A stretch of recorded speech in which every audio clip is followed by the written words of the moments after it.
प्रधानमंत्री नरेंद्र मोदी के मन की बात कार्यक्रम के 114वें एपिसोड में मोदी ने देशवासियों को संबोधित करते हुए एक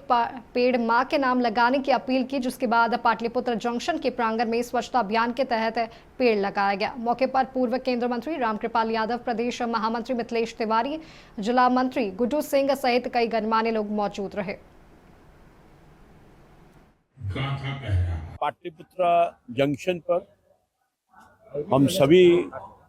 भारतीय जनता पार्टी के कार्यकर्ताओं ने अपने सम्मानीय महामंत्री श्री मिथिलेश तिवारी के नेतृत्व में स्वच्छता पखवाड़ा मनाया और यहाँ पर पेड़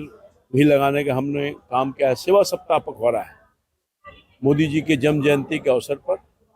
और हम लोगों ने लगवाया है। आदरणीय मिथिलेश तिवारी जी महामंत्री हमारे हैं, उनके नेतृत्व में, और ये हम लोग 2 तारीख तक लगातार विभिन्न इलाका में जा कर के जहाँ सदस्यता अभियान भी करवा रहे हैं, वहीं गरीबों की सेवा कर रहे हैं और जो सेवा प्रदान कर सकते हैं हमारी पार्टी के कार्यकर्ताओं ने